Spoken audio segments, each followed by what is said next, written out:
ফাতেমা জানি, জোরে বলো মারহাবা। বান্ধবীরা ছুটে আসছে ফাতেমার কাছে। এ ফাতেমা, আমরা জানি তুমি গরিব, তুমি গুচ্ছ গ্রামের মানুষ, ঠিক কিনা? তোমার তো ভাত জোটে না, কাপড় জোটে না, মাছ যায় চুলায় আগুন জ্বলে না, খুরমা খেজুর খেয়ে বেঁচে থাকো, এত দামি কাপড় কত টাকা দিয়ে কিনছো? ফাতেমা কোথা থেকে সংগ্রহ করলা? ফাতেমা কয়, আমি কাপড়টা কিনেছি যে বাজারে, সেই বাজারের তোমরা ঠিকানা জানো না। জোরে জোরে বলেন মারহাবা। কয় কোন বাজার বলো? কয় বাজার তোমরা চিনো না, যে দোকান থেকে, কোন দোকান থেকে কিনছো বলে সেই দোকানের ঠিকানা তোমরা জানো না। সেই বাজারের ঠিকানা, দোকানের ঠিকানা আমি ফাতেমা জানি, জোরে বলো মারহাবা। বলে ফাতেমা রে, তোমার কাপড়ের দাম কত? বলে এই দাম তুমি দিতে পারবা না, পৃথিবীর কোন টাকা দিয়া এই কাপড় করাই করা যাবে না। বান্ধবীরা চোখ সরাইতে পারে না। বান্ধবী ইহুদির মেয়ে উঠে চলে আসছেন, বিয়ে থেকে উঠে বলে, বান্ধবী রে, যত ইহুদি আসছেন, সারা পৃথিবীর যত কাপড়ের যত দাম, তোমার একটা সুতার তার চাইতে দ্বিগুণ দাম, কারণ এত দামি কাপড়, এত দামি পোশাক পৃথিবীর মধ্যে কেউ পরে নাই। ফাতেমারে, এই পোশাক তুমি, এত দামি কাপড় কোথায় পাইলা? এত দামি পোশাক কোথায় পাইলা? ফাতেমা বলো। ওটা একদিন ওই ফাতেমার বান্ধবীর বিয়ে ঠিক হলো, 12 বছর পরে বিয়ে ঠিক হলো। ওই রাষ্ট্রের ইহুদির সন্তান বড় এক ধনীর সঙ্গে বীর পায়গাম আসলো। মেয়েটার কাছে বাবা এসে বলে, মা রে, তোমার বিয়ে ঠিক করেছি এই রাজ্যের যিনি প্রধান তার ছেলের সঙ্গে, তুমি রাজি আছো কি? মা বলো, তুমি রাজি আছো কি না? ইহুদির মেয়ে বলে, বাবা, আমি আপনার প্রশ্নের জবাব আজকে দিতে পারবো না, দয়া করে আমাকে একটা দিন সময় দেওয়া লাগবে। একটা দিন যদি আমাকে সময় দেন, এই বিয়েতে আমি রাজি আছি কি না আছি তাহলে বলতে পারবো। জোরে জোরে চিল্লায় বলা যাবে না মারহাবা। বাবাই বললেন, মা রে, ঠিক আছে, তুমি একমাত্র আমার কন্যা, তোমার প্রস্তাব আমি মেনে নিলাম, তুমি যেটা বলবা এটাই আমি রাজি রে মা। সকাল রাত চলে গেল, সকাল হলো। ওই ইহুদির কন্যা দৌড়ায় ছুটে আসলেন ফাতেমার ঘরে, ডাকতে বলে, ফাতেমা বান্ধবী কোথায়? আরে ফাতেমা আয়। ফাতেমার কাছে গেলেন, ফাতেমাকে ডাকতে বলে, বান্ধবী রে, আমার আব্বাজান এক ইহুদি বড় লোকের ছেলের সঙ্গে বিয়ে ঠিক করেছে, তুমি যদি হুকুম দাও আমি বিয়ে করতে রাজি। যদি তুমি আমাকে হুকুম দাও, আমি একটা মিনিট রাজি না থেকে পারবো না। তোমার মতামত আমি জানতে এসেছি রে ফাতেমা, তুমি বলো আমি রাজি হব কি না? ফাতেমা কয়, বোন রে, যেহেতু তোমার আব্বা জান বীর পায়গাম ঠিক করেছে, সুতরাং তোমার আব্বা যেন কষ্ট না পায়। তোমার আব্বা জান জন্মদাতা পিতা, তোমার মা গর্ভে ধারিণী মা, তোমার মা বাবা যেন কষ্ট না পায় রে বান্ধবী। এই বান্ধবী, তুমি রাজি হয়ে যাও, যেহেতু তোমার বাবাই বিয়ে ঠিক করেছে, তুমি না বলো না, তুমি বিয়ের প্রস্তাবে রাজি হয়ে যাও। জোরে জোরে চিল্লা বলা যাবে না মারহাবা। বান্ধবী বলে, এ ফাতেমা, আমি বিয়ে রাজি হতে পারি, একটা শর্ত আছে, আমার বিয়ের সময় তোমার থাকতে হবে, আমার বিয়েতে তোমার যাওয়া লাগবে, আমাকে সাজায় দেওয়া লাগবে। আমি কোন সাজায় দিবা? এই দায়িত্ব যদি তুমি ফাতেমা হাতে গ্রহণ করো তাহলে আমি বিয়েতে রাজি। ফাতেমা বলে, বোন রে, তুমি আমারে বললা, শুনে নাও রে বোন। বোন রে, তুমি শুনে নাও, আমি গরিব মানুষ, আমার এমন এমন দিন চলে যায়, রাহমাতুল লিল আলামিনের ঘরে কোনো আগুন জ্বলে না। আমার নবীজি, আমার আব্বা জান অনেক দিন আমাদের না খাওয়ায় রাখে, এমন দিন চলে যায় খুরমা পাই না, খেজুর পাই না। আমার আব্বা জান হাতের মধ্যে 2টা খেজুরা নিয়ে আমি ফাতেমারে দেয়, এটা খেয়ে ইবাদত বন্দেগী করি। এমন দিন গেছে আমার আব্বা জান না খেয়ে আমার মওলার প্রেমে পড়ে আছে রে বোন। আমি গরিব মানুষ, নজরকাড়া স্টাইলিশ ডিজাইনের টেল কিচেন ক্যাবিনেট রান্নাঘরে আনে নান্দনিকতার ছোঁয়া। এর insect repellent master batch formula খাবারকে রাখে তেলাপোকা সহ অন্যান্য পোকামাকড় থেকে সুরক্ষিত। প্রতিটি চেম্বারে আছে ম্যাগনেটিক সেফটি লক সিস্টেম। এছাড়াও জায়গা সুবিধা থাকায় যে কোনো স্থানে সরিয়ে পরিষ্কার করা যায় খুব সহজেই। টেল কিচেন ক্যাবিনেট, একের ভেতর সব। মানুষ, আমি তোমার আর একটা কথা বলি, আমি মুসলমান, তোমরা বলে ইহুদি। আমি যদি তোমার বিয়েতে যাই, ওই মহল্লার মানুষ তোমাকে তুচ্ছ করবে, তোমাকে থুতু মারবে, কারণ আমি মুসলমানের মেয়ে। তোমার বাবা মেনে নিবে না, ইহুদির সম্রাট, ইহুদির লোকজন আমার মেনে নিবে না। এবং তোমাকে আমি ভালোবাসি, তুমি আমাকে ভালোবাসো, এই পর্যন্তই থাক। তোমার বিয়েতে আমি যেতে পারবো না, তোমার বাবা মেনে নিবে না। ইহুদি বান্ধবী বলে, বললে তুমি আমারে বড় কষ্ট দিলা, তুমি অনেকদিন না খেয়ে থাকো, একদিন তো বলো নাই। ফাতেমা কইব, আমার আল্লাহর গোলামি করে আমার বাবা, আমার আল্লাহর প্রেমের মালা গলায় নিছে আমার বাবা। দুনিয়ার কোন মুখাফিক কিনা আমার বাবা। আমার বাবা যান 2 দিন 3 দিন চলে যায়। আমার আম্মা যান খাদিজাতুল কুবরা, আমার আম্মা যান চুলায় আগুন জ্বালাতে পারে না। এত কষ্টে জীবন যাপন, আমার মতো গরিব, আমার মতো অসহায় যদি তোমার বিয়েতে যায় কষ্ট পাবে, তুমি তার চাইতে একা একা করে নাও। বান্ধবী বাড়ি চলে গেলেন, বাবাকে ডাকতে বলে, বাবা তোমার বিয়েতে তো আমি রাজি আছি, তবে একটা শর্ত আছে। বাবা বলে, কি শর্ত? বলে, বাবা তুমি যে ছেলেকে পছন্দ করছো সেই ছেলের সঙ্গে আমার বিয়ে হবে। বাবা গো, কোনোদিন আমি দ্বিমত করব না, তবে শর্ত হলো আমার বান্ধবী আমার বিয়েই থাকা লাগবে। খাতুনে জান্নাত মা ফাতেমাতুজ জোহরা আমার বিবাহে যদি না থাকে গো বাবা, আমি বিয়ে রাজি না। আর এই বান্ধবী আমার বিয়েতে তোমার দাওয়াত দেওয়া লাগবে, আসবে বাবা। বাবা গো, যদি তুমি দাওয়াত দাও আর আসার হুকুম দাও, তাহলে আমি বিয়েতে রাজি। ইহুদির বাচ্চা বলে, ফাতেমা মায়ে শোনো, আরে মুহাম্মাদের কন্যা গরিব, আমার এই বিয়েতে দামি দামি মানুষ আসবে, নামি দামি মানুষ আসবে, ধনির দুলালেরা আসবে। এই বিয়ের পায়গাম যদি ওই বড় লোকরা আসে, যদি তোমার ফাতেমা তোমার বান্ধবীর পুরন কাপড় পরা দেখে, আমার ইজ্জত থাকবে না। তোমার বান্ধবী যদি ছিঁড়া কাপড়ে পরে আসে, আমার ইজ্জত থাকবে না। বোনরে অকমে শোনো কন্যা, সুতরাং ফাতেমা আমার বাড়ি আসতে পারবে না। তারপরেও তারা ভিন্ন জাত, তারা হলো মুসলমান, আমরা ইহুদি সম্প্রদায়। কোনোদিন তোমার বিয়ে সে আসতে পারে না, আসলো আমার সমাজ মেনে নিবে না রে মেয়ে, তুমি এটা বাদ দাও। মেয়ে বলে, বাবা গো, আমার দেহের মধ্যে জান থাকতে আমার বান্ধবী আসবে না, এই বিয়ে করতে আমি রাজি না। জোরে জোরে চিল্লা বলা যাবে না আল্লাহু আকবার। ইহুদি বলে, আমি রাজি আছি, তবে শর্ত আমারও একটা আছে। তোমার বান্ধবী পুরন কাপড় পরে আসলে চলবে না। বাজারের দামি কাপড়টা যদি গায়ে দিয়ে আসে, তাহলে আমি মেনে নিব রে মা। আর ওই ছিঁড়া কাপড়, মহিলা যুক্ত পুরন কাপড় যদি পরে আসে, তাহলে আমার ইজ্জত থাকবে না, আমিও মেনে নিব না। তাই বাবা গো, আমি যাচ্ছি আমার বান্ধবীর দাওয়াত দেওয়ার জন্য। ইহুদির মেয়ে চলে আসলেন ফাতেমার ঘরে। বোনের কাছে আসিয়া বান্ধবীর কাছে যে ডাকতে বলে, বান্ধবী রে, আমার আব্বা রাজি হয়েছে, তবে শর্ত একটা দিছে, তোমার নতুন কাপড় পরে আসতে হবে, কারণ পুরন কাপড়ে আমার বাড়ি যেতে পারবা না। এই ওকা এই হুকুম দিছে। ফাতেমা দুটি চোখের পানি ঝরঝর করে ছেড়ে দিছে। ছেড়ে দি বলে, বোনরে, কতদিন যে নতুন কাপড় দেখি না, পেটেই তো খাবার জোটে না, নতুন কাপড় আমার আব্বা কই থেকে দিবে? আমি ফাতেমা পুরান কাপড় পরে থাকি গো, নতুন কাপড় কোথায় পাবো? ও বান্ধবী, আমি তোমার বিয়েতে যেতে পারবো না, আর আমার বাবার কাছে আমি নতুন কাপড়ের দাবিও করতে পারবো না, কারণ আমার আব্বা জান ক্ষুধার যন্ত্রণায় কষ্ট পায়।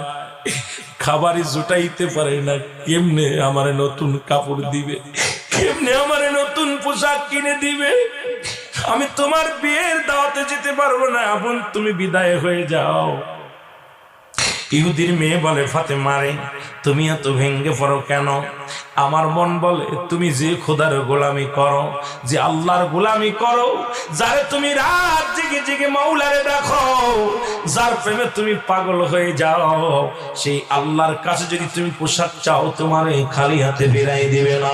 পৃথিবীর শ্রেষ্ঠ পোশাক চাই তোমারে দিবে রে ফাতেমা। এটা আমি ইহুদির কন্যা হয়ে বিশ্বাস করি। জোরে জোরে চিল্লা বলা যাবে না মারহাবা। ইহুদির কন্যা ডাক দিয়ে বলে, ফাতেমা রে,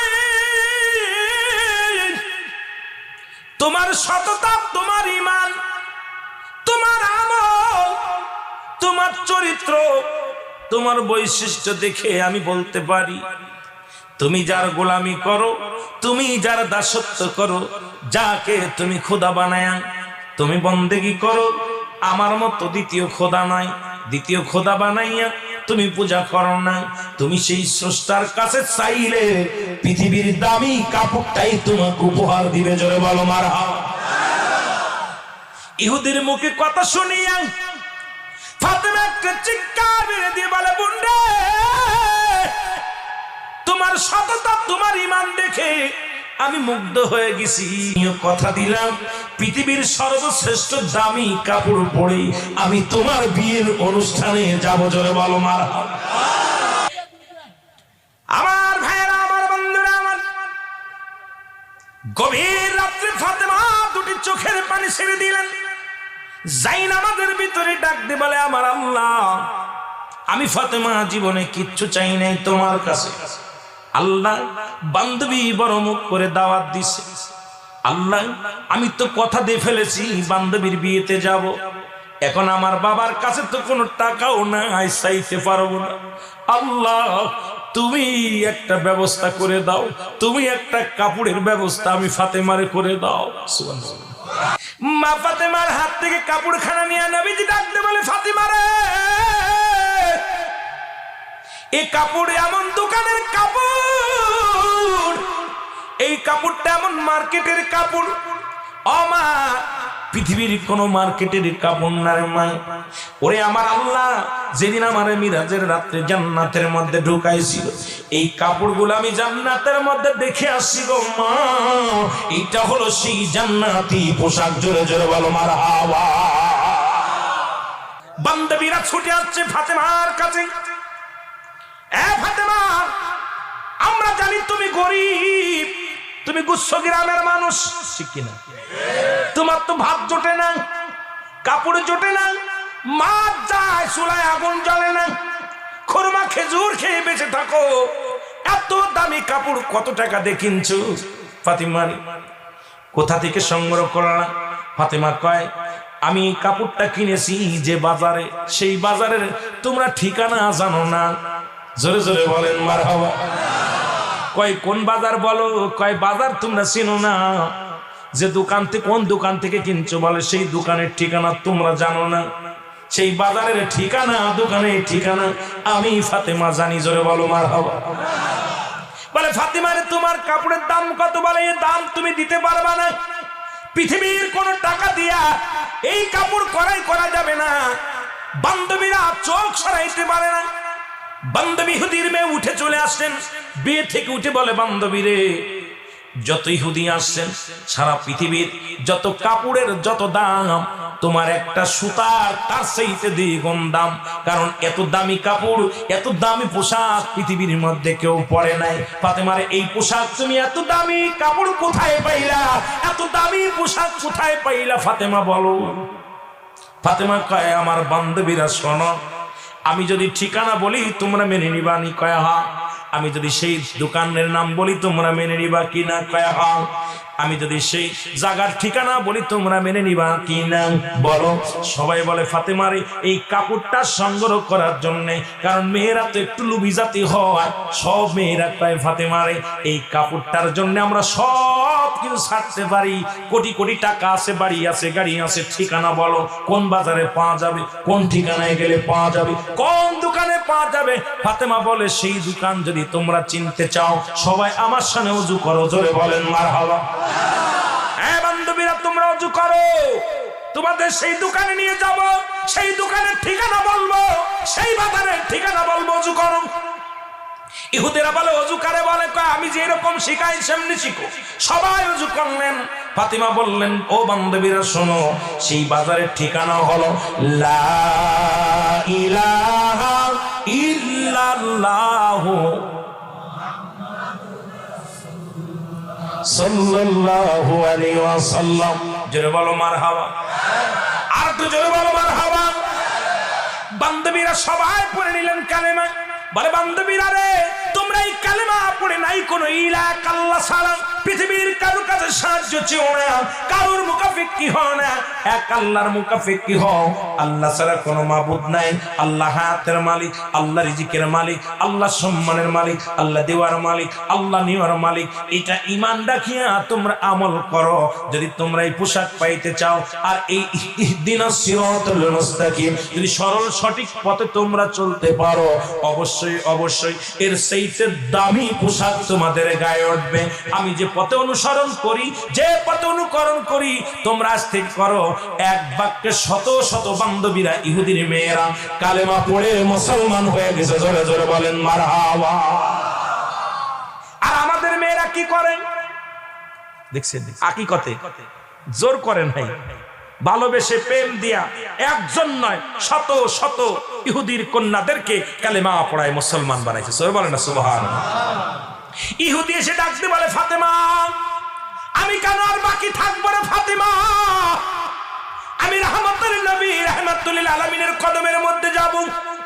মারে তুমি আজকে আমার চোখ খুলে দিছো। আমি পৃথিবীর মধ্যে অহংকার করেন বিদেশ থেকে আমার কন্যার জন্য পোশাক এনেছি, নামি দামি কাপড় এনেছি, নামি দামি মানুষ আমার বাড়িতে আসছে। ফাতেমা রে, তোমার ওই কাপড়ের একটা আসলের মূল্য আমি জোগাড় করতে পারি না। এই দুনিয়ার জিন্দেগিতে আমার হবে কি? এই দুনিয়ার অহংকার করে কি হবে কি? আমার হবে কি? ফাতেমা রে, আমাকে তোমার বাবার কাছে যাওয়ার একটু সুযোগ করে দাও, আমারে তুমি ক্ষমা করো। তোমার দাওয়াত দেওয়ার জন্য আমার মেয়েটা যখন আমার কাছে আবদার করেছিল, আমি তো গরিব বলে অবহেলা করেছিলাম, তোমাকে ইমানদার বলে আমি অবহেলা করেছিলাম। আমি বাড়ি চাই না, গাড়ি চাই না, আমি মুহাম্মাদের তরিকার মধ্যে ঢুকতে চাই, আমি আমার আল্লাহর গোলাম হতে চাই, আমি আমার আল্লাহর প্রেমের মালা গলায় নিতে চাই রে ফাতেমা। ইহুদি রাসূলুল্লাহর বাড়িতে আসলেন, চোখের পানি ছেড়ে ডাকতে বলে, মায়ের নবী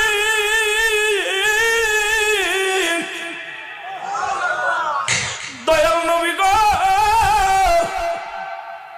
ইমানদারের এত দাম, ইমানদারের এত মূল্য, ইমানদারের এত দাম রে নবী আগে জানি নাই। মায়ার নবী গো, পৃথিবীর মধ্যে ইহুদিদের সম্রাট হয়ে আমি আপনার মেয়ের কাছে হার মেনেছি, কারণ শত শত মেয়েরা কালেমা পড়ে মুসলমান হয়েছে। আমি ইহুদি আর একটা মিনিট আরেও মুসলিম থাকতে চাই না, আমাকে আপনি কালেমা পড়ায় দেন। দুনিয়ার পোশাক চাই না, দুনিয়ার কাপড় চাই না, দুনিয়ার সম্পদ চাই না, আমার আল্লাহর কাছে যেতে চাই। ওই দুনিয়ার নিয়ামত আমি পাইতে চাই, ওই জান্নাতি নিয়ামতের আশায় আমি ইহুদি পাগল হয়ে গেছি। আপনি আমার কালেমা পড়ায় দেন। নবীজি কালেমা পড়ায় দেয়, লা ইলাহা মুহাম্মাদুর রাসূলুল্লাহ সাল্লাল্লাহু আলাইহি ওয়াসাল্লাম। এ দুনিয়ার মুসলমান গভীর মনোযোগ। আল্লাহ তাআলা রিয়াজুল জান্নাহ বেহেশতের বাগানে আপনাকে আমাকে আসার মতো, বসার মতো সুযোগ দান করল। এ সময় কত মানুষ জেলখানায়, কত মানুষ হাসপাতালে, কত মানুষ মৃত্যু শয্যায় সজ্জিত। আমার আল্লাহ হাসপাতালে নেন নাই, জেলখানায় নেন নাই, গানের প্যান্ডেলে নেন নাই, রিয়াজুল জান্নাহ বেহেশতের বাগানে বসার মতো সুযোগ দান করলো। উচ্চ কণ্ঠে আওয়াজ দে আর একবার চিল্লায় বলেন আলহামদুলিল্লাহ। এ দুনিয়ার মুসলমান,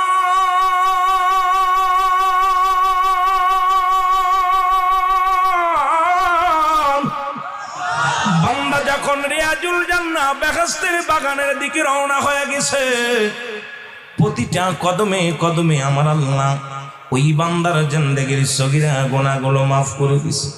ও মুসলমান, কতদিন জান্নাতের বাগানে বসেন না, কতদিন জান্নাতের বাগানে আসেন না?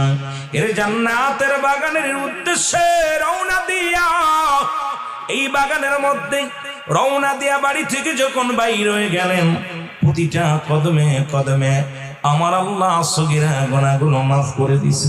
ও মুসলমান, আমরা সগীরা গুনাহ করি নাই, পদে পদে করছি কবিরা গুনাহ।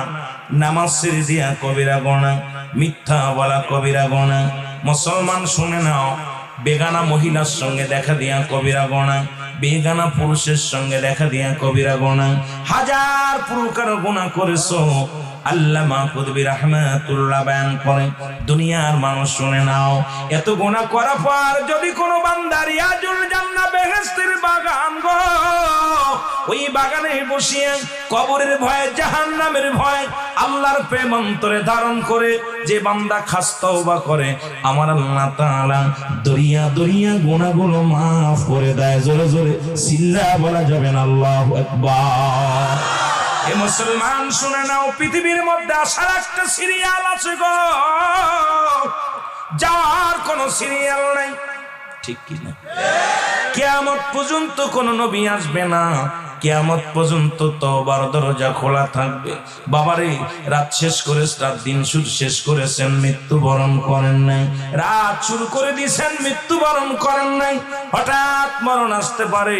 এই জন্য কিয়ামত পর্যন্ত যেহেতু তওবার দরজা খোলা, নামাপিলের শুরুতেই আমরা তওবা করে নিই, আস্তাগফিরুল্লাহ রব্বি মিন কুল্লি যামবিন আতুবু ইলাইহি লা ইলাহা ইল্লাল্লাহু মুহাম্মাদুর রাসূলুল্লাহ।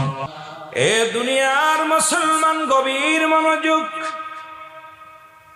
পৃথিবীর মধ্যে আছে একটা সিরিয়াল আছে গো, যাওয়ার কোন সিরিয়াল নাই। আছে না? কত বলেন আছে কি না? দেখা যায় বাবা জিন্দা, সন্তান নাই, সন্তান জিন্দা বাবা নাই, দাদা জিন্দা নাতি নাই, নাতির কাঁধে সন্তানের লাশ, সন্তানের কাঁধে বাবার লাশ, ভাইয়ের কাঁধে ভাইয়ের লাশ, কেউ বলতে পারি না। ও দুনিয়ার মুসলমান, গভীর মনোযোগ। নাম লিখে রাখেন, ডিস্টার্ব করবেন না ওদের ভিতরে। বলতেছিলাম মুসলমান শোনা নাও, আজকে পৃথিবীর মধ্যে লাশ বহনকারী, জানে লাশটা কত ভারী। সন্তানের জিগাইবেন, তোমার আব্বা জানের লাশটা কত ভারী।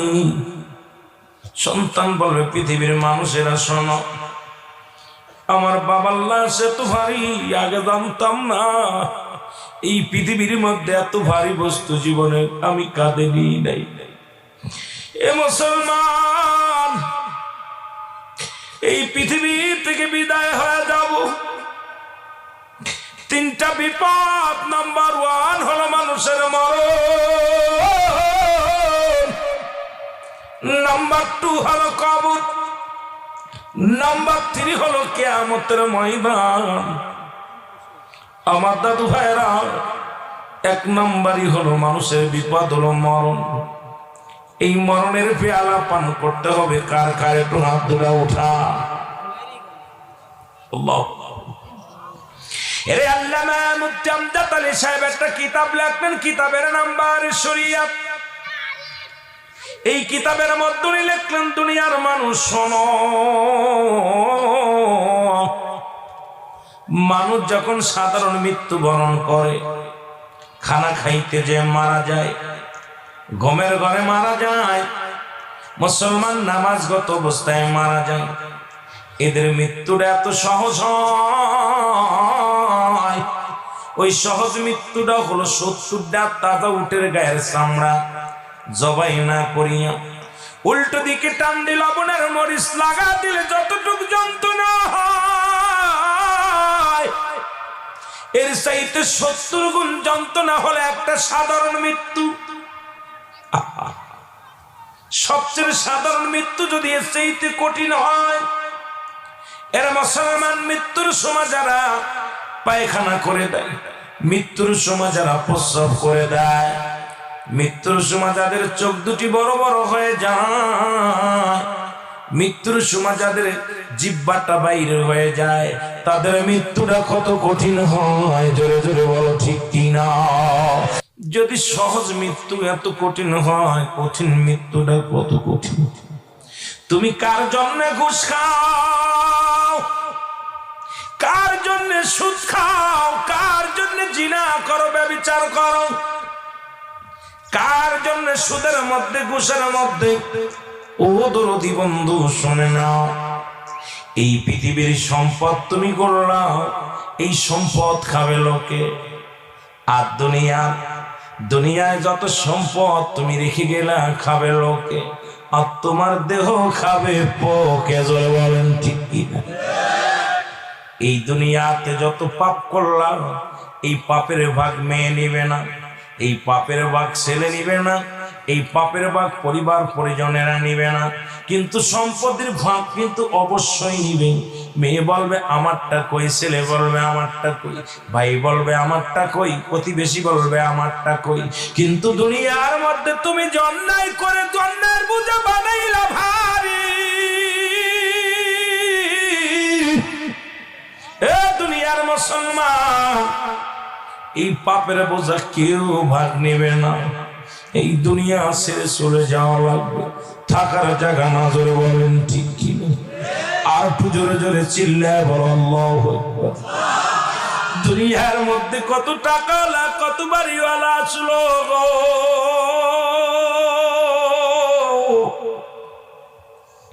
কেউ দুনিয়ার মধ্যে নাই, আমরাও থাকবো না। এই দুনিয়ার মায়া ছেড়ে চলে যাও, দুনিয়ার মা ছেড়ে যেতে হবে রে বাবা, শুনে নেন কেন দুনিয়ার পিছে পড়ে গেলে। একজন নবী, আল্লাহর নবী হযরত ইদ্রিস আলাইহিস সালাম, উনি জান্নাতের মধ্যে আছে। আল্লাহ ডাকতে বলে, আল্লাহ বান্দা ডাকতে বলে, বন্ধু তুমি জান্নাতের মধ্যে কত আরামে এসে আছো। ইদ্রিস আলাইহিস সালাম বলে, আমার আল্লাহ, পৃথিবীর মধ্যে থেকে বিদায় নেওয়ার পর এই জান্নাতের মধ্যে এত নিয়ামত, আমি ইদ্রিস তোমার প্রশংসা করে শেষ করতে পারবো না, তোমার নিয়ামতের প্রশংসা করে শেষ করতে পারবো না। তবে একটা কষ্ট, তোমার আজরাইল বুঝি আমার সঙ্গে ভালো ব্যবহার করে নাই। আমার আল্লাহ ডাকতে বলে, জিবরিল,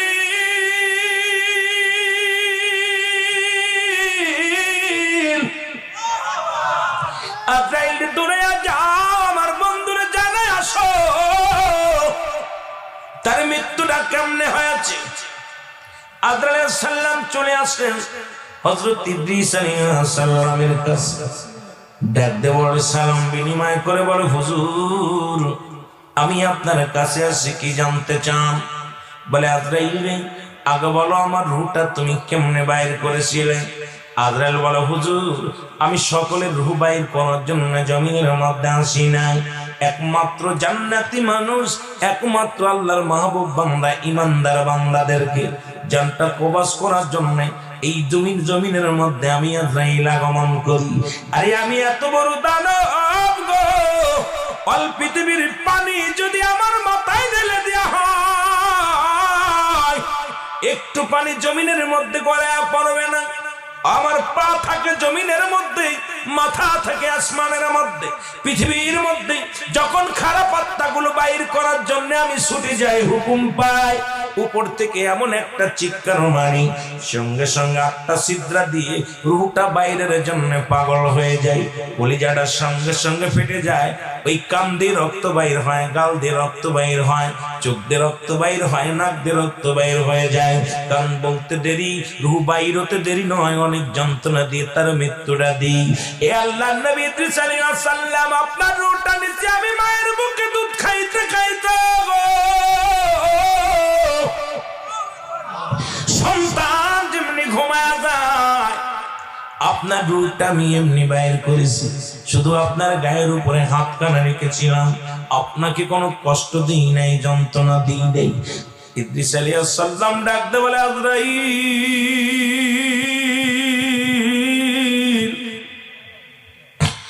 এই সহজ মৃত্যু যদি হয় এত কঠিন গো,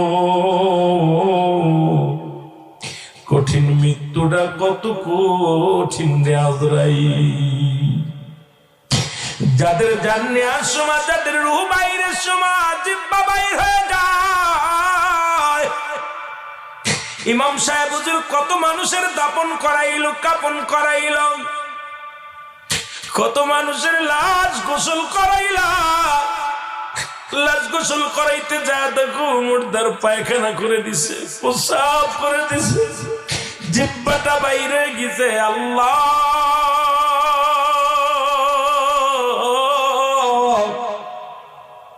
কোন দিন যেন আমার মরণ এসে যাবে। আল্লাহ, যেদিন তুমি মালাকুল মউত পাঠিয়ে দিবা, সেদিন আমাদের জবান দিয়ে মধুর কালেমা জারি করে দিও, আর আমাদের মৃত্যুটা তুমি আসান করে দিও। জোরে জোরে চিল্লায়া বলেন আল্লাহু আকবার। এই জমিনের মধ্যে যা কিছু আছে গো, সব কিছু আমি চূর্ণ বিচ্ছিন্ন করে দিব। এ মস্তান, পৃথিবীর মধ্যে বাড়াবাড়ি করো, কত মস্তানি করো, বাবার ক্ষমতার দাপট পাইয়া, নেতা হইয়া, জনবলে গার ফুলাইয়া, সুদের টাকা ঘুষের টাকা খাইয়া দুনিয়ার মধ্যে কত হিনা বাহাদুরি করো। আল্লাহ বলে, বান্দারে, এই জমিনটা আমি রাখবো না। এই জমিনের মধ্যে যত মাটি আছে, মাটিগুলো আমি পুড়াইয়া তামা বানায়া দিব। কি বানায়া দিব? জোরে বলো, কি বানায়া দিবে? আল্লাহ কয়, জমিনের মাটিগুলো পুড়াইয়া তামা বানায়া দিব। এই জমিনের পানিগুলো পুড়াইয়া আমি আল্লাহ ছাই বানায়া দিব। কি বানায়া দিব? পৃথিবীর মধ্যে 3 ভাগ পানি, 1 ভাগ মাটি। ও বান্দা, এই পানিগুলো পুড়ে হয়ে যাবে ছাই, মাটিগুলো পুড়ে হয়ে যাবে তামা। আল্লাহ বলে, বান্দারে, যেদিন কিচ্ছু বলতে কিচ্ছু থাকবে না, সেদিন থাকবো শুধু আমি। জোরে বলো মারহাবা। আর একটু জোরে বলো, কি থাকবে বাজান রে? আমার আল্লাহ। আল্লাহ কয়, বান্দারে, যেদিন আমি থাকবো আমার নবীর ভালোবাসা নিয়ে। এই জন্য নবীর ভালোবাসার দরকার। নবী বলেন, হায়াতি খায়রুল লাকুম ও মামাতি খায়রুল লাকুম। উম্মতিরা রে,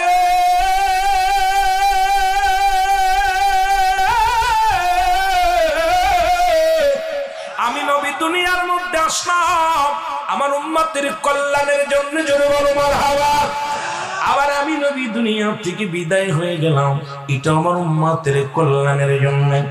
উম্মতিরা গো, শরীয়ত তরিকত থেকে কত মারফত, আগুন পানি মাটি বাতাস, ইসলামী মানে হিসান কালেমা নামাজ রোজা হজ যাকাত, এই বিধানগুলো কেন মানবা না? কেন মন গড়া চলবা? আর আল্লাহর কেন গোলামি করবা না? আল্লাহ কয়, ও দুনিয়ার মানুষ শুনে না, আমার নবীর ডাক দিয়ে কয়, হাবিব, ওদেরকে জানায়া দেন, যারা চন্দ্র পূজা করে, যারা তারকা পূজা করে, যারা আমি আল্লাহর পূজা ছেড়ে দিয়া অন্যকে খোদা বানাইয়া উপাসনা করে, তাদের জানায়া দাও, কুল হুয়াল্লাহু আহাদ, আল্লাহুস সামাদ, লাম ইয়ালিদ ওয়া লাম ইউলাদ ওয়া লাম ইয়াকুল লাহু কুফুয়ান আহাদ। জোরে জোরে চিল্লা বলা যাবে না আল্লাহু আকবার। আল্লাহ ডাকতে বলে, হাবিব,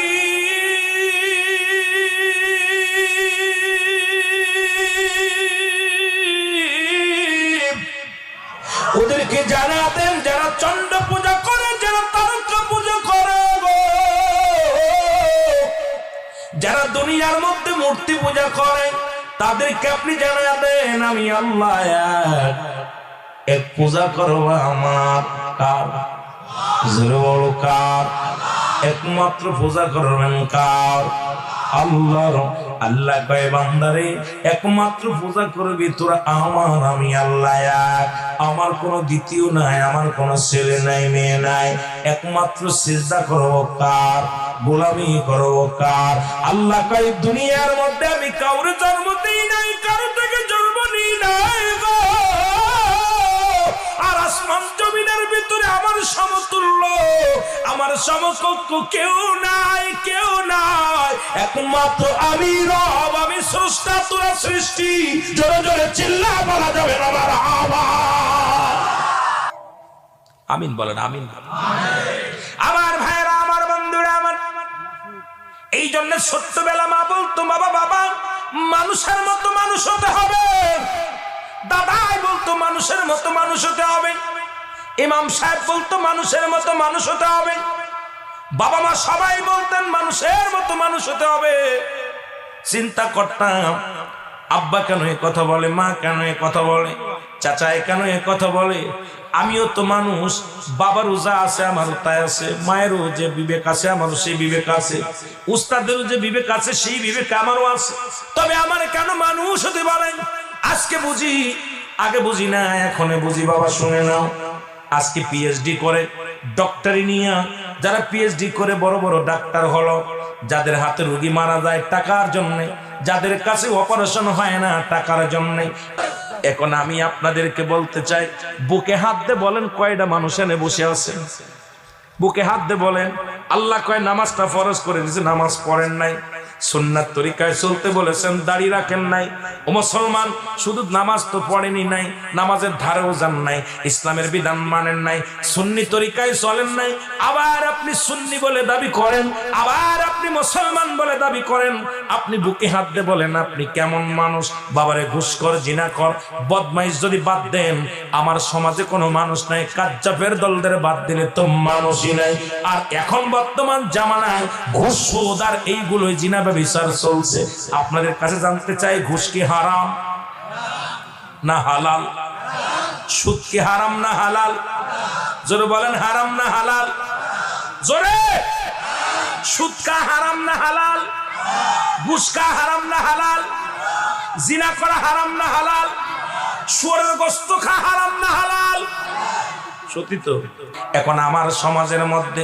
অধিকাংশই সুদখোর মুসলমান দেখো বাজারে বইয়া ঘুষ খাও অফিসে বইয়া ঘুষ খাও আবার আমাদের দেশে রাস্তায় দাঁড়াও কিছু পার্টিরা ঘুষ খায় 20 টাকা 50 টাকাও ঘুষ খায় আবার আমার দেশে অনেক রাস্তার পরে থাকে তারা তাহাজ্জুদের নামাজ পড়ে জোরে জোরে বলেন ঠিক কি না এই ঘুষখোরেরা শুনে নেই সুদখোরেরা শুনে নেই সুদ খাইয়া শুয়োরের গোশত খাবি কারণ ঘুষ করার জন্য শুয়োরের গোশত হালাল ঘুষ সুদ করার জন্য শুয়োরের গোশত হালাল জিনা করার জন্য শুয়োরের গোশত হালাল এই পৃথিবীর মধ্যে তাদের জন্য বৈধ নয় গরুর গোশত খাওয়া 1 কেজি গরুর গোশতের দাম 800 টাকা এটা ভ্যান চালকের জন্য হালাল রিকশা চালকের জন্য হালাল গায়ের গোশত গায়ের রক্ত পানি করে যারা ইনকাম করে এদের জন্য হালাল তুমি সারা দিন অফিসে বইসা সুদ খাবা অফিসে বইসা ঘুষ খাবা আর বাজারে যে 10 কেজি গরুর গোশত কিনবা তোমরা শুয়োরের গোশত খাবা কারণ সুদ যেহেতু হারাম শুয়োরের গোশত খাওয়া হারাম খাচ্ছ সুদ আর খাবা হালাল প্রাণী হবে না তুমি সুদের টাকা দিয়া ঘুষের টাকা দিয়া হালাল জিনিস ভক্ষণ করতে চাও এটা চলবে না এটা চলবে না তোমাদের জন্য বৈধ হলো খিনজিরের গোশত জোরে জোরে বলেন ঠিক কি না আমি বলতেছিলাম পৃথিবীর সম্পদ খাবে লোকে তোমার দেহ খাবে পোকে ঠিক কি যা রেখে যাও সবগুলো লোকে খাবে তোমার দেহটা খাবে পোকে এমন দেহ গঠন করো এমন জীবন করিও গঠন কাঁদিবে তুমি হাসিবে ভুবন এমন দেহ করিও না গঠন হাসিবে কাঁদিবে হাসিবে তুমি কাঁদিবে ভুবন কারণ তুমি এমন জীবন গড়ো যখন চলে যাবা দুনিয়া থেকে সবাই বলা লাগবে ইমাম সাহেব কত ভালো মানুষ ছিল একজন হালাল খোর বান্দা ছিল আল্লাহর একজন প্রিয় বান্দা ছিলেন নামাজ পড়তেন রোজা রাখতেন সৎ পথে চলতেন আদর্শবান নীতিবান এর মতো মানুষ আর হয় না আবার কিছু মানুষ মরে গেলে কয় হারামজাদা মরছে না বাস আছে জিনাখোর ব্যভিচারীদের বিচার শুনেন। আজকে অনেক যুবক আছেন, যুবকেরা শুনেন, যদি কোন যুবক জিনা করে, যুবতী যদি জিনা করে, শোনো, যুবক আর যুবতী যদি জিনা করেন, শাস্ত্রের বিধান হলো, শাস্ত্রের বিধান হলো, কোন যুব অবিবাহিত পুরুষ অবিবাহিত নারী যদি জিনা করে, তাদেরকে সমাজের মধ্যে বিচার, শরীয়তের কোরআনের বিচার শুনেলাম, হাদিসের বিচার শুনেলাম। এই যুবক যুবতীকে 100 ডুরা মারা হবে গায়ের মধ্যে, কয়েকটা ডুরা মারলে মারা যাবে, মারা গেলে যখন এমন ভাবে মারতে হবে, মারা যেতে হবে, ওই আস্তে আস্তে মারলে হবে না, এমন পিটান পিটাইতে হবে ও যেন দুনিয়া থেকে শেষ নিঃশ্বাস বিদায় করে। মারা যাওয়ার পর যদি মারা যায়, এরপরও যদি বেঁচে থাকে তাহলে তো আলহামদুলিল্লাহ, যদি মারা যায় তাও আলহামদুলিল্লাহ। মারা গেলে ওই যুবক এবং যুবতীর গোসল করাতে হবে, কাফন করাতে হবে, দাফন করাতে হবে, এটা হলো শরীয়তের বিধান। বাকি যেগুলো বংশ বাদ থাকে, একটা দুটা মার যদি বাদ থাকে, ওই কবরের উপরে শোয়া, কবরের উপর মারা লাগবে, এটা হলো ইসলামের বিধান। একটা যুবক যদি উল্লাহ পড়ে, একটা যুবতী যদি এই জিনাখোর নারী, জিনাখোর পুরুষের একটা বিচার হতো, আল্লাহর কসম করে বলি, উল্লাহ পাড়ার জমিনে আমার যুবকেরা কোন নারীকে নিয়ে পার্কে যেত না, কোন নারীকে নিয়ে রিসোর্টে উঠত না, কোন নারীর জীবন সতীত্ব নষ্ট করতো না। জোরে জোরে চিল্লায় বলো ঠিক কিনা? এটা হলো ইসলামের বিধান। দ্বিতীয় নাম্বার হলো বিবাহিত পুরুষ আর বিবাহিত নারী। আমার দেশে এইগুলো বেশি জিনার মধ্যে জড়িত। স্বামী গেছে বিদেশে, স্ত্রী পরক্রিয়া, কতক্ষণ ঠিক কিনা? দুলাভাইয়ের সাথে, মামাতো ভাইয়ের লগে, খালাতো ভাইয়ের লগে, যাদের চেহারা দেখা হারাম বিয়ে করা জায়েজ, যাদের চেহারা দেখা হালাল দেখা জায়েজ নয়, তাদের বাদান, যাদের চেহারা দেখা জায়েজ নয় তাদের সঙ্গে বিয়ে করা জায়েজ, যাদের চেহারা দেখা জায়েজ তাদের সঙ্গে বিয়ে করা হারাম। সুতরাং আজকে দেখতে হবে, আজকে সমাজটা নষ্ট করে ফেললো কাকা, খালাতো ভাই, মামাতো ভাই, চাচাতো ভাই, ফুফাতো ভাই। আজকে আমার জাতি শেষ, আমার সমাজ শেষ। এই ওয়াজগুলো আমাদের উলামা ইকরামের বেশি বেশি করার দরকার। শুনে নাও, একজন বিবাহিত নারী, বিবাহিত পুরুষ যদি জিনা করে, শাস্ত্রের বিধান শোনো, তাদের দুজনকেই মাটির নিচেই পুঁততে হবে, নাভি পর্যন্ত, এই বুক পর্যন্ত পুঁততে হবে, মাটির নিচেই পুঁতে কঙ্কার মারতে হবে, পাথর মারতে হবে, ইট পাটকেল যা পাবেন ছুঁড়ে মারবেন, যতক্ষণ পর্যন্ত মৃত্যুবরণ করবে না, নিশ্চিত হবেন না যে মরে নাই, ততক্ষণ পর্যন্ত মারতেই শুরু করবেন, মারা বন্ধ হবে না। আমার বাবারা শোনো, যখন নিশ্চিত হয়ে যাবেন মারা গেছে, সঙ্গে সঙ্গে তারে উঠাইবেন, ওই মাটি খুঁড়ে উড়াবেন, উঠায় তার জানাজা পড়া জায়েজ নয়, তার কাফন দেওয়া জায়েজ নাই, তার জানাজা পড়া জায়েজ নাই, তার মাটি দেওয়া জায়েজ নাই। এই জমিনের মধ্যে কুকুর শিয়ালতে খাওয়া দিতে হবে, জমিনের মধ্যে ফেলায় দিতে হবে, কুকুর শিয়ালে ভাগাভাগি করে খাবে। কারণ জিনাখোর বিবাহিত পুরুষ, জিনাখোর বিবাহিত নারী, এদের জানাজা দেওয়ার বৈধ নয়, এদের কাফন দেওয়ার বৈধ নয়, এদের দাফন করা বৈধ নয়। তাদের শরীয়তের বিধান হলো তাদের কুকুর শিয়ালতে খাওয়া দিতে হবে। জোরে জোরে বলো আল্লাহু আকবার। একটা বিচার যদি হতো উল্লাহ পাড়ার জমিনে, আমার বিশ্বাস উল্লাহ পাড়ার জমিনে কোন নারী আর তার স্ত্রীর হক নষ্ট করতো না, স্ত্রী তার স্বামীর হক নষ্ট করতো না, অন্য কোন পুরুষের কাছে যেত না, তাকে নিজেকে বিলিয়ে দিত না। কারণ ইমানদাররা ইমান মজবুত হয়ে যেত। জোরে জোরে বলেন ঠিক কিনা? কষ্ট পাচ্ছেন? অবিবাহিতদের জন্য একটু ছাড় আছে, সেটা জানাজা পাবে। অবিবাহিত যদি তারা করে, জানাজা পাবে, কবর পাবে, দাফনও পাবে। কিন্তু বিবাহিত নারী, বিবাহিত পুরুষ কোনো জানাজা পাবে না। এদেরকে কুকুর শেলতে খাওয়াতে হবে। আমার দেশে প্রতি বাড়িতে বাড়িতে জিনা, আমার দেশে প্রতি ঘরে ঘরে জিনা। অনেক হুজুর আবার রিসোর্টেও নিয়ে যায় পরের বউ। জোরে কোন ঠিক কিনা? কথা কোন ঠিক কিনা? আমি আমার কথা বলিবে, শুনে নেন। গত 3 মাসে 906 জন হচ্ছে বলৎকার ধরা পড়ছে। বলৎকার পত্রিকা খুললে লজ্জা লাগে। তখন এরাও আবার আলেম নামের কলঙ্ক। সব আলেমরা জুতা চুরি করে, চোরে জুতা চুরি করে, মুসল্লি জুতা চুরি করে। জোরে বলেন ঠিক কিনা? চোরে জুতা চুরি করে, চোরে মুসল্লি সাজে, মুসল্লি কখনো জুতা চুরি করে না। তদ্রুপ এই যে যারা বলৎকার করেছে, শুনে নেন, এরা আলেম সাজছে, কারণ ওদের ব্যবসা ওটা। ওরা আলেম না, কোন আল্লাহর কোন মাহবুব বান্দা কোরআন হাদিস শিক্ষা করে সে বলৎকার করতে পারে। ওরা আলেম সাজছে মুসলমানদের ইজ্জত নষ্ট করার জন্য, ইসলামকে ঠকানোর জন্য, রাসূলকে ঠকানোর জন্য। এরা ইহুদিদের চামচা। জোরে বলো ঠিক কিনা, আরো জোরে বলো ঠিক কিনা। আমি মাননীয় প্রধানমন্ত্রী বাংলাদেশের 90% মুসলমানদের কাছে দাবি করব, বলৎকার হোক, জিনাকর হোক, ওদের বিচার একমাত্র মৃত্যুদণ্ড। জোরে বলেন ঠিক কিনা। আমার ভাইরা, আর আগাবো না আপনাদেরকে নিয়ে, আল্লাহ অনেক বেশি হয়ে গেছে রাত। আপনাদেরকে নিয়ে আলোচনা 26 তারিখে আসবো। একটা বিষয়ের আজকে আমাকে বলেছিল হুজুর একটু বিলালের জীবনী বলবেন, কিন্তু আসলে ভাইজান যেতে পারি নাই। ওই বাস্তবতা জীবন নিয়ে কথা বলতে যেই তো আমি সময়। আর একটা কথা বলবো আপনাদের কাছে, করো জোরে বলবো, আমি কখন আলোচনা করতে আসলি আমার পরে কোন নেতাকে যদি আবার মাইক দেন, আমাকে আর মাইকে একটা মিনিট কথা বলতে পারবো না আমি। এটা আপনাকে বলে যাচ্ছি, মনে কো আপনি রাগ করবেন না, এটা আমি বলে যাচ্ছি এই জন্য, কারণ একটা বক্তা যখন কথা বলা শুরু করে এর ভিতরে বেঘাত ঘটলে বক্তার ত্রুটি ঢুকে যায়, তখন আলোচনার মোড় নষ্ট হয়ে যায়। কথা বোঝেন নাই? সেও নেতা, আমি তাকে বলবো না, তো সে বলছে না, ধৈর্যের ত্রুটি ঘটে যায়। বাবা, আপনারা যারা নেতা আছেন আগে আসবেন, হয় পরে কথা বলবেন না আগে কথা বলবেন। বক্তার মাঝখানে যে বক্তাই হোক কথা বলতে গেলে আপনি যখন মাইকে ডিস্টার্ব করবেন, ওই বক্তা যত বড় জান্নাওয়ালা হোক তখন তার সুইচ কেটে যায়। জোরে বলেন ঠিক কিনা। এই জন্য বাবা, আর আমি কিন্তু আজকে আপনাদেরকে নতুন আসছি বলে আমি ভালোবাসা দিয়ে আমি কথা বলছি। অন্য মাহফিল আপনি দেখুন, অনেক মাহফিল ভিডিও আছে, আমার কথা বলার পরে আমি একটা ছেড়ে দিয়ে চলে গেছি, প্রয়োজন নাই। কারণ আপনাকে আমার প্রয়োজন নাই। কোরআন হাদিসের মাহফিলে আপনারা আসবেন, নেতাদের প্রয়োজন, সবারই প্রয়োজন, আমাদের প্রয়োজন সবাই। নেতা ছাড়া জনগণের মূল্য নেই, জনগণ ছাড়া নেতার মূল্য নেই, সবই ঠিক আছে। কিন্তু আমি ইসলামী মাহফিলে আপনাদের খেয়াল রাখবেন, যখন যারা পরিচালনা করেন খেয়াল রাখবেন, কোন নেতাকে কথা বলাইতে হলে বলবেন হুজুর, আমার হুজুর উঠার আগে বলবেন নাই পরে বলবেন। হুজুর উঠা গেলে কোন যে বক্তাই হোক না কেন, এই বক্তা কথা বলতেছে 2 মিনিট কথা বলার সুযোগ দিবেন, ওই বক্তা কথা বলতেছে 2 মিনিট কথা বলার সুযোগ দিবেন, তখন ওই ভাই বলার পর আপনি বলেন। কিন্তু মাঝখানে যখন আপনি বেঘাত ঘটাবেন, ওই ভাইয়ের ধৈর্য, ওই যে ছুটে গেল আলোচনা, আর আলোচনায় মজা পাবে না। কারণ মাস্টার যেখানে ভালো কথা হয়, কোরআন হাদিসের কথা হয়, মাস্টার ইবলিস সেখানে কি করে? আসওয়াসা করে। ইবলিস চাইতে 3টা জিনিস, কিয়ামত পর্যন্ত হায়াত। কোন পর্যন্ত? কিয়ামত পর্যন্ত হায়াত। মানুষের লোমে লোমে ঢুকবে। আরেকটা হলো কি? মানুষের সুরত ধরবে। কথা বোঝেন নাই? 3টা অধিকার চেয়েছে, কিয়ামত পর্যন্ত হায়াত, মানুষের লোমে লোমে ঢুকবে, আর একটা মানুষের সুরত ধরতে পারবে।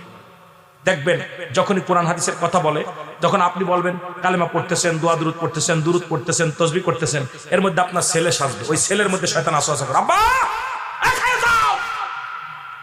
ওই যে ডাক দিয়েছে, মনে করবেন আপনাকে বেঘাত ঘটে, সঙ্গে সঙ্গে আস্তাগফিরুল্লাহ রাব্বি মিন কুল্লি যামবি ওয়া আতুবু ইলাইহি আউযু বিল্লাহি মিনাশ শাইতানির রাজিম পড়ে আবার সরাসরি করবেন।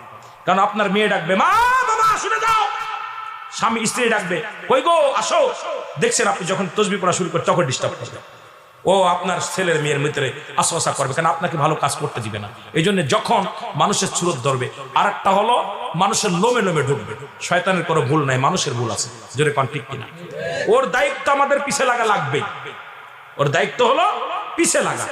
এখন এই জন্য কিয়ামত পর্যন্ত হায়াত, কিয়ামতের আগে মৃত্যুবরণ করবে না। এই জন্য ভালো কাজ করতে গেলে যখন ডিস্টার্ব হয়, যখন দেখবেন নামাজের দিক ডিস্টার্ব হবে, ওযু করতে গেলে ডিস্টার্ব হবে, তখন আপনারা বেশি বেশি লা হাওলা ওয়ালা কুওয়াতা ইল্লা বিল্লাহ একটু জোরে জোরে বেশি বেশি করে পড়ে নেবেন। আল্লাহ আমাদের সুযোগ দিক। জোরে বলুন আমিন।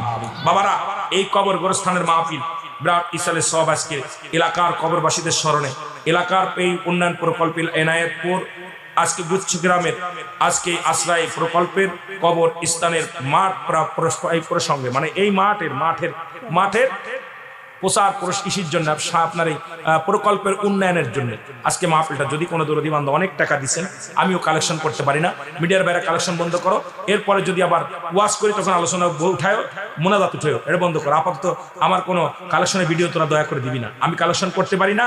মানুষ আমার একটা দেখে আরেকজন কোনো হুজুর তো কালেকশন করছে, আমাকে উদ্যান করে আরেক বিপদে পড়বো। আপনাদের কাছে অনুরোধ করবো, এই জান্নাতের বাগানে দিব বাবা, আপনাদের কথা রাখবো, আপনাদের ভালোবাসা পাইছি, আমি বসে থাকছেন অনেক ভালো লাগছে। আমার যুবক বয়সে একবার আল্লাহ বলা, বুড়ো বয়সে 1000 বলা সমান হবে না।